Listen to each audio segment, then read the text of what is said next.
बिस्मिल्लाहिर्रहमानिर्रहीम। देखिए बेटा, कल हमने डिस्कस किया था कि टेम्परेचर क्या होता है या टेम्परेचर किसको कहा जाता है। आज हम पढ़ेंगे मेजरमेंट ऑफ टेम्परेचर, कि जो टेम्परेचर होता है उसकी मेजरमेंट कैसे की जाती है। क्योंकि हमने टेम्परेचर की डेफिनेशन में पढ़ा था कि टेम्परेचर का मकसद होता है quantitative determination of degree of hotness. Quantitative का मकसद होता है ऐसी मेजरमेंट जिसके अंदर कोई नंबर असाइन किया जा सके, तो ऐसी मेजरमेंट को हम कहते हैं क्वांटिटेटिव मेजरमेंट। तो अब हम देखेंगे कि जो क्वांटिटेटिव मेजरमेंट टेम्परेचर की होती है उसको क्या किया जाता है या किस तरह से किया जाता है। तो आज हम डिस्कस करेंगे बेटा measurement of temperature.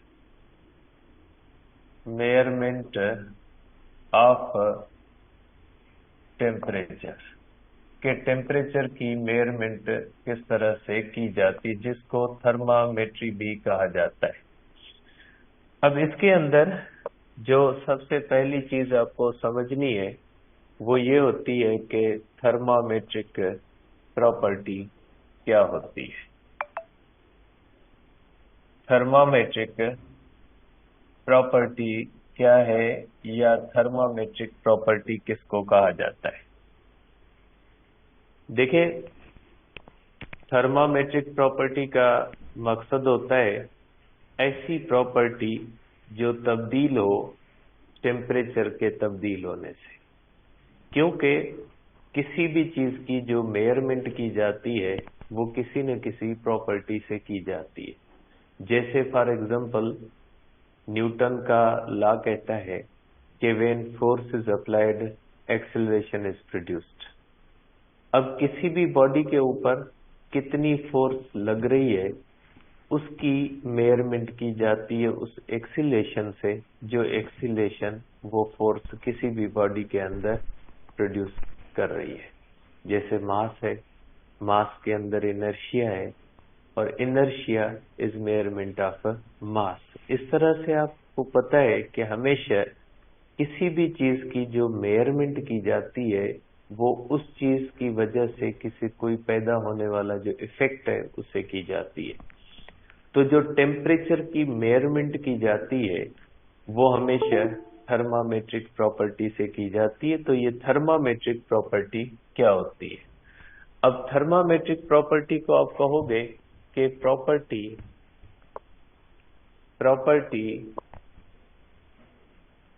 Which changes with change in pressure, change in temperature, with change in temperature is called thermometric property. Thermometric property. Thermometric property हम इसको कहते हैं। ऐसी प्रॉपर्टी जो टेम्परेचर की वजह से चेंज हो। इसके आप एग्जांपल्स लिख सकते हैं कि जैसे for example change in length, area, volume, pressure of gas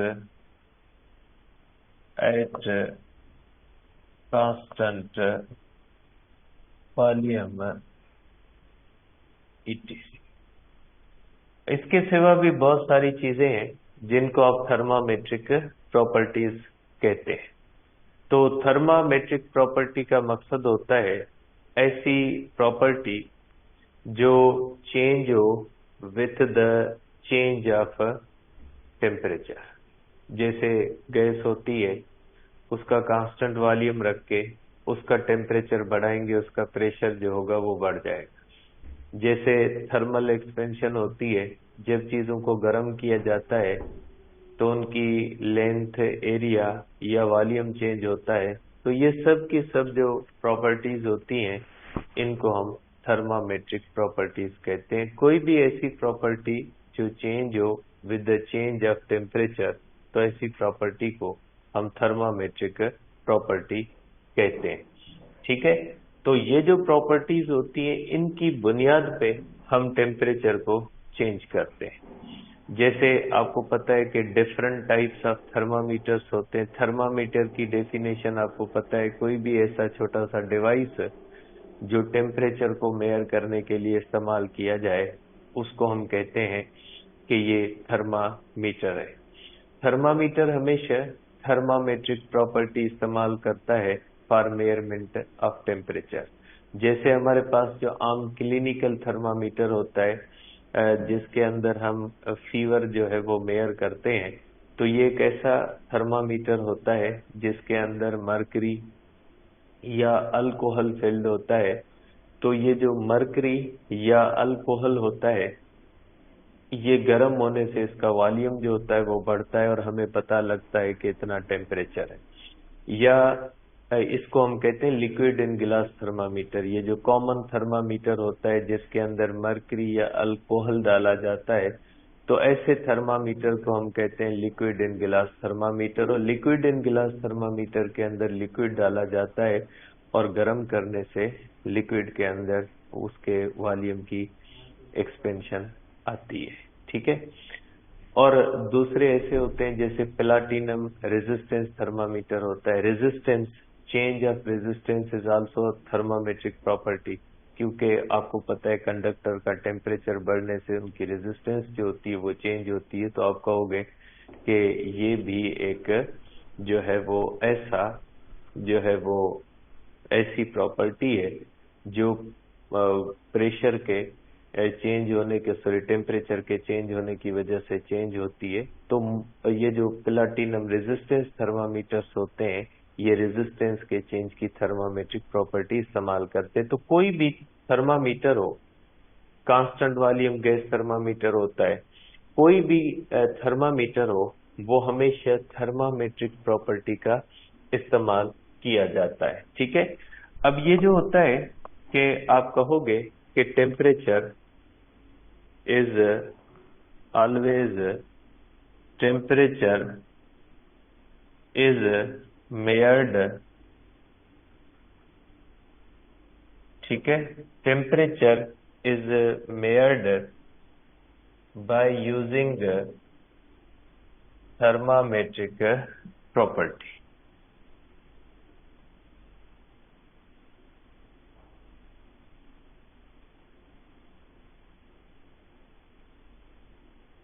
temperature जो होता है वो थर्मामेट्रिक प्रॉपर्टी से मेयर किया जाता है। ठीक है, तो आप कहेंगे कि थर्मामीटर को मेयर करने के लिए थर्मामेट्रिक प्रॉपर्टी का होना जरूरी होता है। अब थर्मामीटर होता है जो आपको पता है कि ये एक डिवाइस होता है जिससे टेम्परेचर मेयर किया जाता है। और दूसरी जो चीज टेम्परेचर के मेयर करने के लिए जरूरी होती है वो होती है रेफरेंस पॉइंट, क्योंकि हर मेयरमेंट के लिए एक रेफरेंस पॉइंट होती है। जैसे मास को मेयर करने के लिए हम रेफरेंस पॉइंट के तौर पे किलोग्राम लेते। किसी भी बॉडी का मास अगर उस रेफरेंस पॉइंट जितना है तो हम कहते हैं कि उसका मास 1 किलोग्राम है। अगर किसी भी बॉडी का मास उस रेफरेंस पॉइंट से आधा है तो हम कहते हैं उसका मास आधा किलोग्राम। अगर किसी भी बॉडी का मास उस रेफरेंस पॉइंट से डबल है तो हम कहते हैं उसका मास 2 किलोग्राम है। जैसे टाइम होता है, टाइम के लिए एक रेफरेंस पॉइंट लेते हैं और वो रेफरेंस पॉइंट होती है सेकंड। अगर किसी भी चीज का टाइम इंटरवल उस रेफरेंस पॉइंट जितना है तो हम कहते हैं वो टाइम 1 सेकंड है। अगर किसी भी चीज का टाइम इंटरवल उसे 10 गुना बड़ा है तो हम कहते हैं वो टाइम 10 सेकंड है। अगर किसी भी चीज का टाइम उस रेफरेंस पॉइंट से 3600 बार ज्यादा है तो हम कहते हैं वो 1 आवर है। ठीक है, तो हर चीज की मेजरमेंट के लिए एक रेफरेंस पॉइंट होती है। हमेशा मेजरमेंट किसी न किसी रेफरेंस पॉइंट के हिसाब से ही की जाती है। लेंथ है, हम कहते हैं किसी भी चीज की लेंथ 10 मीटर है, तो इसका मतलब है कि लेंथ को मेजर करने का जो रेफरेंस है वो 1 मीटर है। अगर किसी भी चीज की लेंथ 10 मीटर है तो इसका मतलब ये हुआ कि उस चीज की लेंथ जो होती है वो रेफरेंस से 10 गुना ज्यादा है। अगर किसी भी चीज की लेंथ 1 किलोमीटर है तो इसका मकसद है कि ये मीटर से इतनी गुना ज्यादा है। तो हमेशा मेजरमेंट के लिए एक रेफरेंस पॉइंट ली जाती है। इसी तरह से टेम्परेचर को मेजर करने के लिए भी एक रेफरेंस पॉइंट ली जाती है। अब टेम्परेचर की मेजरमेंट के लिए जो रेफरेंस पॉइंट होती है वो 2 हम लेते हैं। ठीक है, एक जो रेफरेंस पॉइंट होती है वो होती है हमारे पास arbitrary reference point. Arbitrary reference point का मकसद है ऐसी रेफरेंस पॉइंट जिसको हम मेजरमेंट के लिए 0 मानते हैं लेकिन वो एक्चुअली 0 नहीं होती। जिस चीज को हम कहते हैं कि ये 0 है, उसी 0 के हिसाब से हम मेजरमेंट तो करते हैं लेकिन एक्चुअली वो चीज 0 नहीं होती। जैसे फॉर एग्जांपल, अगर किसी भी दीवार की हाइट हम मेजर करते हैं तो हम मानते हैं कि सरफेस ऑफ अर्थ की हाइट 0 है। अगर किसी भी दीवार की हाइट 10 फुट है, इसका मकसद है कि वो सरफेस ऑफ अर्थ को 0 मानी गई है, कि सरफेस ऑफ अर्थ को हम 0 हाइट मानते हैं, उससे ये 10 फुट ऊंची है। तो ये जो सरफेस ऑफ अर्थ के हिसाब से हम किसी भी चीज की हाइट मेजर करते हैं तो ये सरफेस ऑफ अर्थ को हम 0 हाइट मानते हैं। तो ये एक्चुअल 0 नहीं है, क्योंकि एक्चुअल 0 हाइट का सेंटर ऑफ अर्थ होता है। अगर किसी भी चीज की हाइट को सेंटर ऑफ अर्थ से देखें कि सेंटर ऑफ अर्थ से ये चीज इतनी ज्यादा है, तो हम कहते हैं कि हमने उसको एब्सोल्यूट मेजर किया है। जब किसी भी एक्चुअल 0 से मेजरमेंट होती है उसको एब्सोल्यूट मेजरमेंट कहा जाता है। जब कोई आर्बिटरी 0 पॉइंट से मेजरमेंट होती है तो उसको हम कहते हैं ये रिलेटिव मेजरमेंट है। ठीक है, तो अगर दीवार की हाइट 10 फुट हम कहते हैं, इसका मकसद है कि दीवार की एब्सोल्यूट हाइट 10 फुट नहीं है।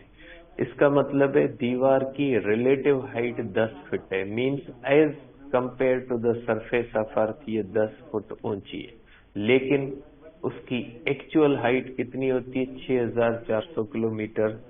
सेंटर ऑफ अर्थ और सरफेस ऑफ अर्थ का एवरेज डिस्टेंस होता है 6400 किलोमीटर वो, और 10 फुट उसकी और हाइट। तो एक्चुअल हाइट जो दीवार की होती है वो 6400 किलोमीटर प्लस 10 फुट होती है। तो ध्यान में रखिएगा कि मेजरमेंट के लिए हमेशा रेफरेंस पॉइंट इस्तेमाल की जाती है, और जो रेफरेंस पॉइंट होती है वो 2 किस्मों की होती है।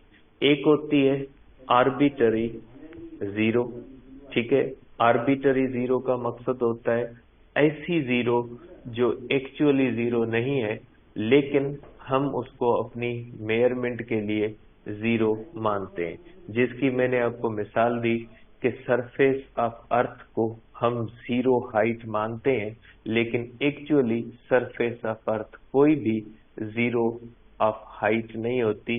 एक्चुअली जो 0 हाइट होती है वो सेंटर ऑफ अर्थ होती है, लेकिन कॉमन लाइफ के अंदर हम सरफेस ऑफ अर्थ को एज अ 0 मानते हैं, इसलिए हम इसको कहते हैं कि ये 0 हाइट है लेकिन आर्बिटरी 0 हाइट है।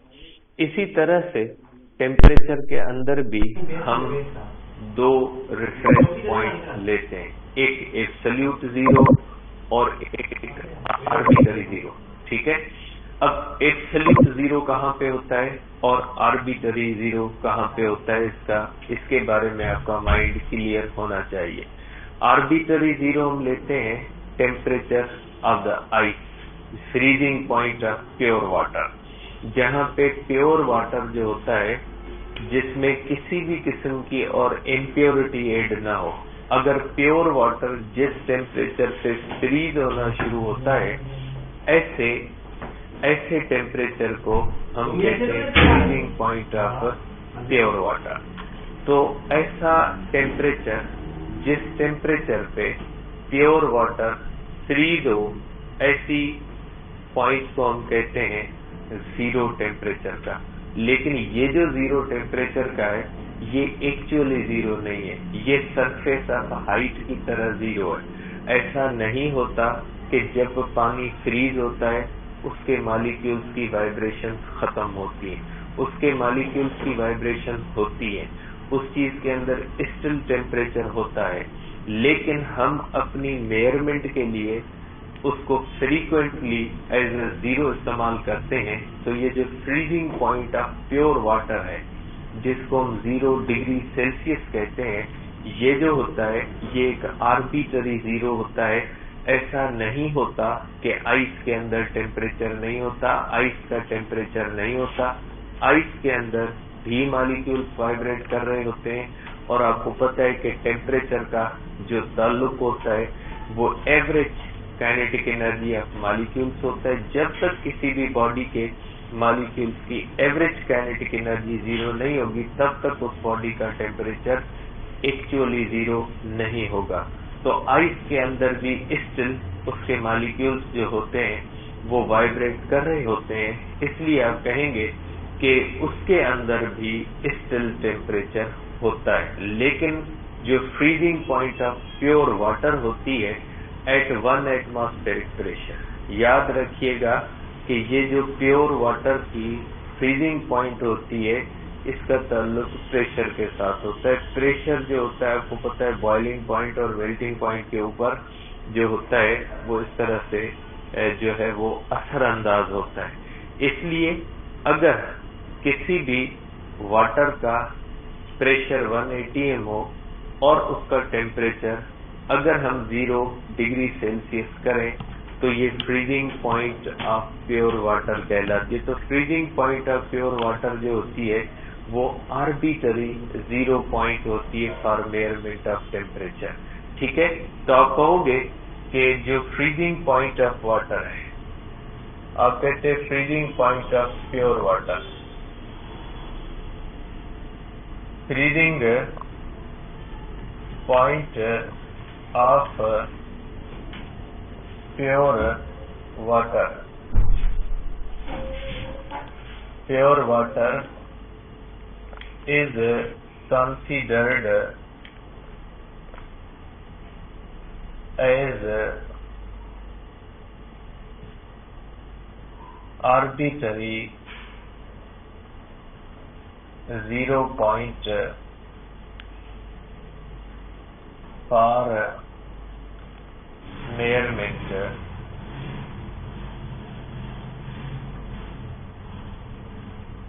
of temperature।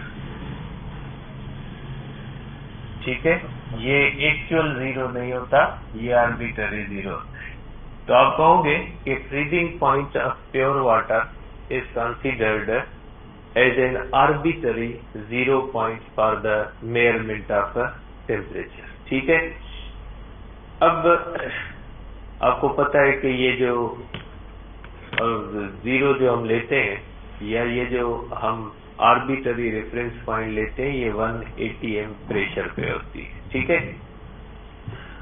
अब यहाँ पे एक और पॉइंट आती है जो मॉडर्न डे टेम्परेचर स्केल्स पे जो है वो हम इस्तेमाल कर रहे हैं। एक प्रॉपर्टी होती है रेफरेंस पॉइंट की कि रेफरेंस पॉइंट को तब्दील नहीं होना चाहिए। जैसे फॉर एग्जांपल हम कहते हैं कि वाटर जो होता है वो 0 डिग्री सेल्सियस में फ्रीज होता है, लेकिन आपको पता है कि इसके लिए सिर्फ 0 डिग्री जरूरी नहीं होता, इसके लिए प्रेशर भी जरूरी होता है। अगर किसी भी वाटर का प्रेशर 180 m और उसकी अगर टेम्परेचर 0 डिग्री सेल्सियस करोगे तो वो फ्रीज होगा। लेकिन अगर आप प्रेशर को तब्दील कर दोगे तो उसी वाटर की फ्रीजिंग पॉइंट तब्दील हो जाएगी। ये एक ऐसी चीज है जो फ्रीजिंग पॉइंट ऑफ वाटर को रेफरेंस पॉइंट को तब्दील करने की एक रीजन है कि रेफरेंस पॉइंट को मुख्तलिफ चीजों की वजह से तब्दील नहीं होना चाहिए। जैसे 1 किलोग्राम होता है, कितना भी प्रेशर हो, कितना भी टेम्परेचर हो, 1 किलोग्राम ही रहता है। 1 किलोग्राम पे कोई फर्क नहीं आता। ठीक है, 1 मीटर की लेंथ होती है, कितना भी प्रेशर हो जाए, कितना भी टेम्परेचर हो जाए, 1 मीटर रहने। टाइम का 1 सेकंड होता है, कितना प्रेशर हो जाए, कितना टेम्परेचर हो जाए, कुछ भी हो जाए, ठीक है, 1 सेकंड रहता है क्लासिकल मैक्रोस्कोपिक दुनिया के अंदर। माइक्रोस्कोपिक के अंदर एक और कॉन्सेप्ट होता है टाइम का भी। तो आप कहेंगे कि जो रेफरेंस पॉइंट होती है उसको मुख्तलिफ इफेक्ट की वजह से तब्दील नहीं होना चाहिए। लेकिन ये जो रेफरेंस पॉइंट है ना, इसके ऊपर एक ऐसा पैरामीटर है जो इसको बैडली अफेक्ट करता है, और वो होता है प्रेशर। आप प्रेशर चेंज कर दें, वाटर की बॉइलिंग पॉइंट, फ्रीजिंग पॉइंट तब्दील हो जाएगी। ठीक है, इसका मकसद है ये हमारी कमजोर रेफरेंस पॉइंट है। ये हर प्रेशर पे, ये 0 पे पानी फ्रीज नहीं होता। इसका मकसद है इसको हम रेफरेंस पॉइंट तो लेते हैं, लेकिन ये हमारी कमजोर रेफरेंस पॉइंट, ये डिफरेंट कंडीशंस में डिफरेंट हो जाती है। कभी भी वाटर हमेशा अगर हो, भले कितना प्रेशर हो, कुछ भी हो, अगर फिर भी टेम्परेचर 0 पे अगर फ्रीज हो जाए तो हम कहेंगे ठीक है, ये हमारी अच्छी रेफरेंस पॉइंट है। लेकिन ऐसा होता नहीं। प्रैक्टिकली प्रेशर के तब्दील होने से ये रेफरेंस पॉइंट जो 0 डिग्री सेल्सियस होती है ना, ये फिर तब्दील हो जाती है। ठीक है, तो इसका मतलब ये हुआ कि रेफरेंस पॉइंट जो होती है उसकी डेफिनेशन के मुताबिक रेफरेंस पॉइंट को डिफरेंट कंडीशंस की वजह से तब्दील नहीं होना चाहिए। लेकिन ये एक ऐसी पॉइंट है जो डिफरेंट कंडीशंस के चेंज होने से चेंज हो जाती है। जैसे बॉइलिंग पॉइंट होती है, boiling point of pure water होती है 100 डिग्री सेल्सियस, बट आपको पता है कि वो भी डिपेंड करती है प्रेशर चेंज करने से वो पॉइंट भी तब्दील हो जाती है। प्रेशर बढ़ाने से बढ़ जाती है, प्रेशर कम होने से कम हो जाती है।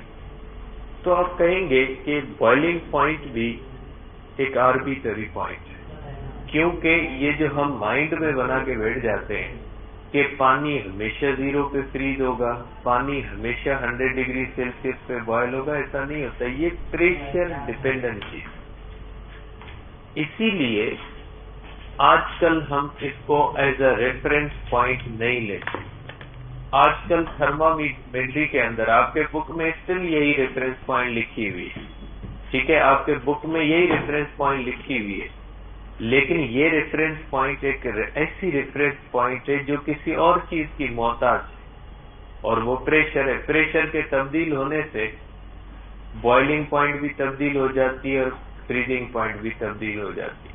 तो इस मसले को हल करने के लिए एक और पॉइंट इस्तेमाल करते हैं जो ऐसी पॉइंट है जो यूनिक पॉइंट है। ये यूनिक पॉइंट नहीं है। 0 degree Celsius freezing point of water ये यूनिक पॉइंट नहीं है, क्योंकि प्रेशर चेंज होने से मैं एक एग्जांपल के तौर पे दे रहा हूं, मे भी प्रेशर चेंज होने से पानी 1 डिग्री पे फ्रीज हो जाए, मे भी प्रेशर चेंज होने की वजह से पानी -1 पे फ्रीज हो। इसका मतलब है कि पानी हर कंडीशन पे 0 डिग्री सेल्सियस पे फ्रीज हो, ऐसा नहीं। इसका मकसद है कि ये freezing point of pure water unique point नहीं है।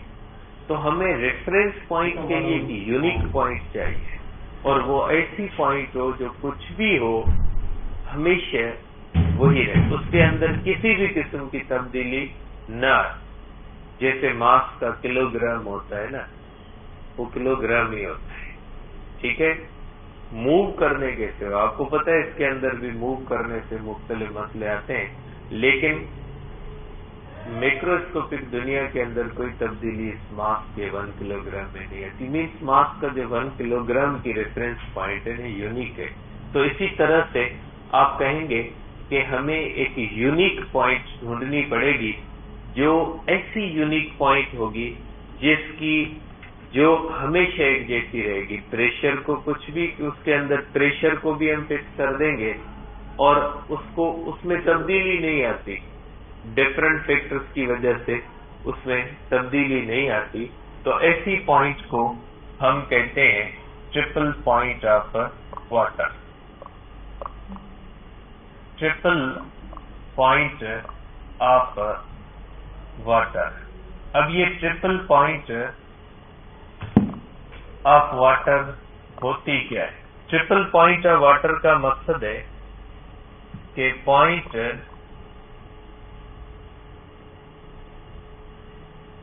at which water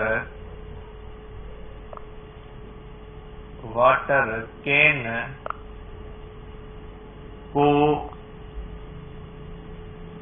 coexist in 3 states।